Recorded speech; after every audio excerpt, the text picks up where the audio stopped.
I am California of the past. I am California of the past. I am California of the past.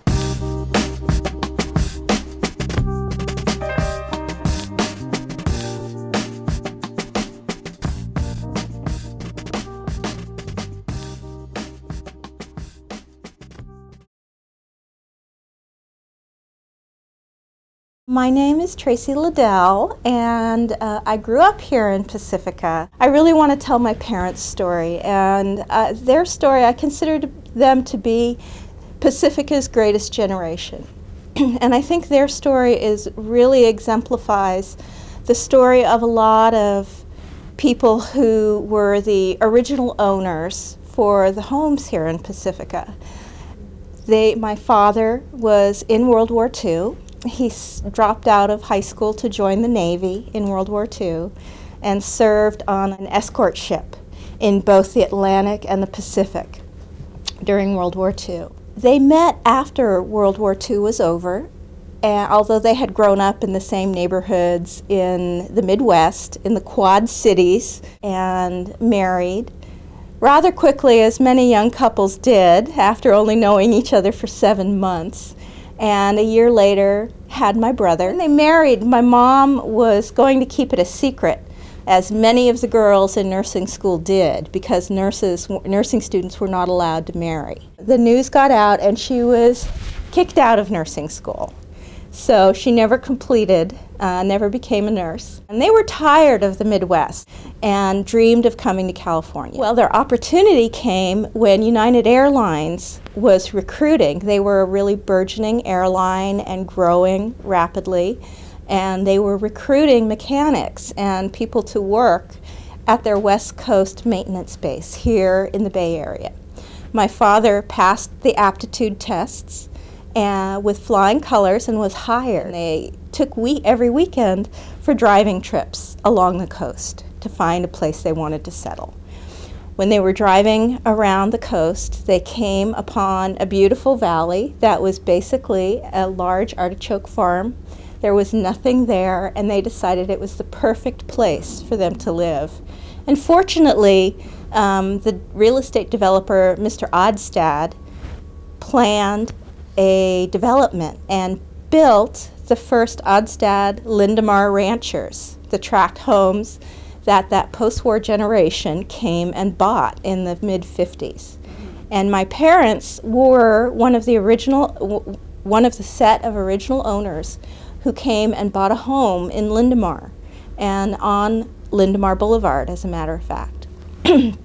My parents told me the story of how when they first moved here, it was barren. I mean, the hills were beautiful and green. The hill across the street from them had sheep herds.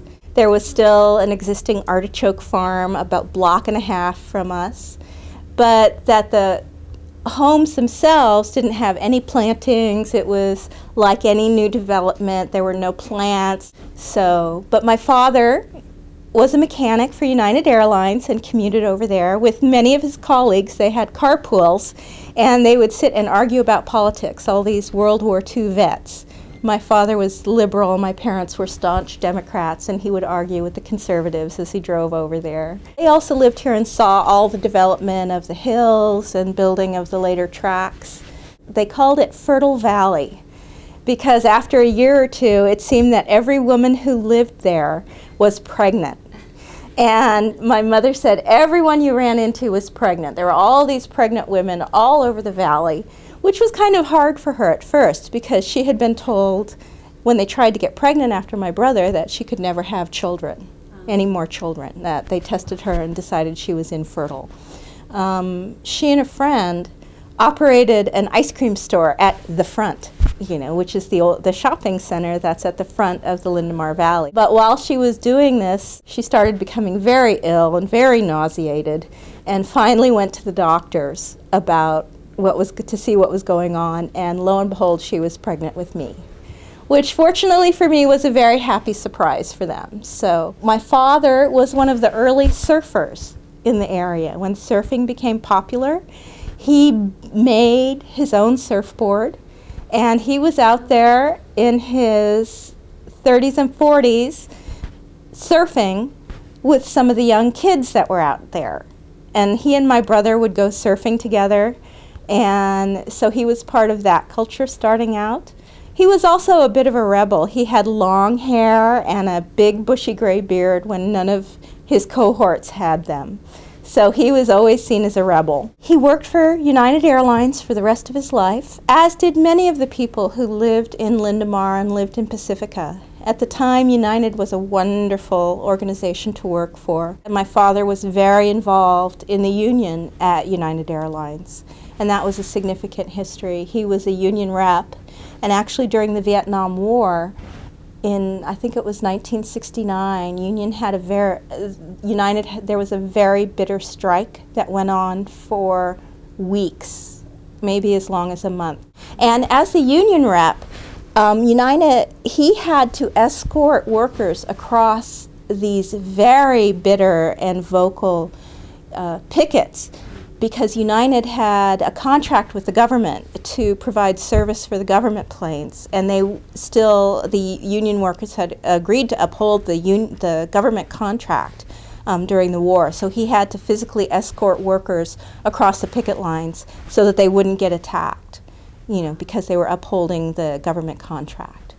My mother had worked at a restaurant in Montera. I think it was on the site of the old chart house in Montera, which is now Costanera. But it was an old roadhouse, and they had people who would go over there for clandestine rendezvous. They had an upstairs, and she told the story of a state senator who had met a girlfriend upstairs there and fell down the stairs and injured his head.